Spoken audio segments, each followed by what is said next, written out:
Welcome, movement specialists, to Triplane Function, where we take a muscle and we make it relevant to you.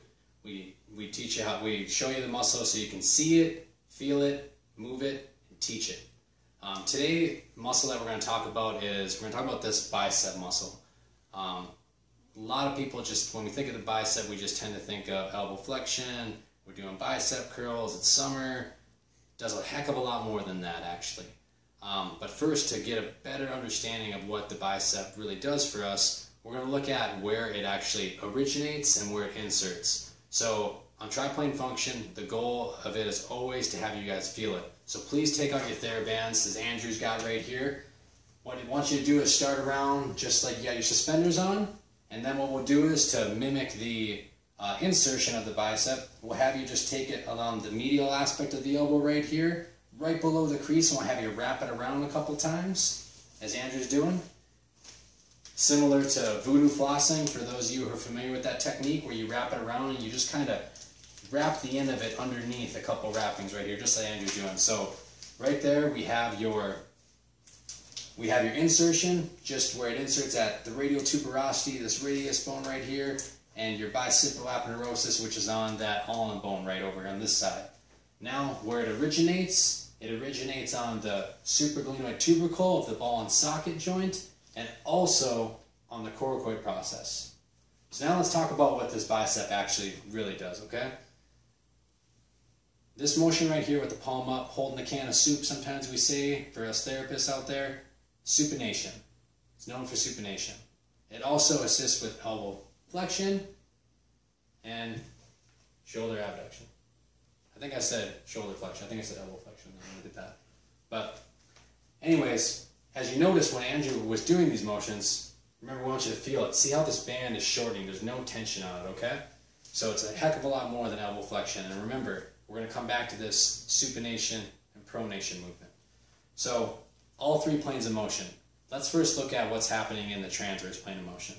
If he takes his bicep and we go transverse across, we're concentrically, we're shortening it. There's no tension on this. That's what we call concentric. But now if Andrew brings it back, swings it towards me, see how this is elongating right here? All this tension on it? We say eccentric right there. And cinch it up tight so you can feel it. Absolutely. Really want you to feel it. Transverse plane. Now let's go with the frontal plane. Let's have Andrew show us how to shorten it first. Reaching up overhead. No tension. Look how loosey-goosey that is over here. But now if we want to lengthen it, give us that eccentric load. See how he brings that back there? Nice big tension. He's holding the pole down there. Excellent, excellent. Sagittal plane. What do you think we're going to do here? It assists with what? Shoulder flexion. Yep, he comes up. Excellent. No tension again. If we want to lengthen it, give it that eccentric load. Perfect, right there. Great job, Andrew. So now, how can we really effectively mobilize this area? If somebody's having pain, or if you yourself are having some pain, the great thing is with the hand position, when we're supinated like this, this shortens the muscle belly. But when we pronate, it lengthens the muscle belly a little bit. You can feel that. And this is something we're going to kind of play around with here. So I'm going to pre-position Andrew, because we just showed you how you can pretty much use your arms to really lengthen and shorten that muscle. But now what if I pre-position Andrew? I take him back. We remember the sagittal plane here, and I put him back here. And for those of you, this might be too much with his palm up, with his palm down in pronation, where we're really, really loaded. So some of you might have to go palm down and really work it here first. But we're going to keep Andrew palm down in pronation, because this is, he really needs this good effective stretch. But with him here, I want to use the rest of his body to help mobilize this, give it more of a stretch. So let's look at the transverse plane again first. What are some things we could do?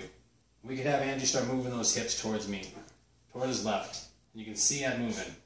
He's not liking it too much. What about if he wants to bring that leg involved? If he wants to step to the side there a little bit, yeah. If he wants to, I can hold the tension for him. You can even get that arm out to the side, Andrew. Really go. Oh, there we go. Good stretch, Steve. Good transverse plane. Now, what about, let's go to the frontal plane here. What are some other things he could do? Let's start with those hips again. How do he kicks them out to the side? See that nice lengthen? Kicks away.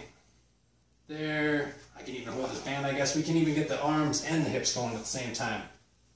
Behind. Over.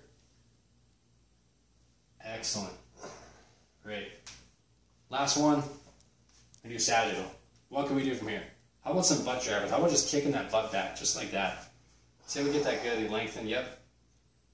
Nice and lengthened there. And remember, it's really important, we want you guys to put this TheraBand on so you can really feel it. Some of you, again, might have to go palm up in supination. Andrew's able to tolerate the pronation somewhat. Barely. Barely. Remember, excellent job. I'll let you relax here. So get those TheraBands out. Remember, now that you can feel it, we want you to move it and teach that muscle how to lengthen in all 3 planes of motion.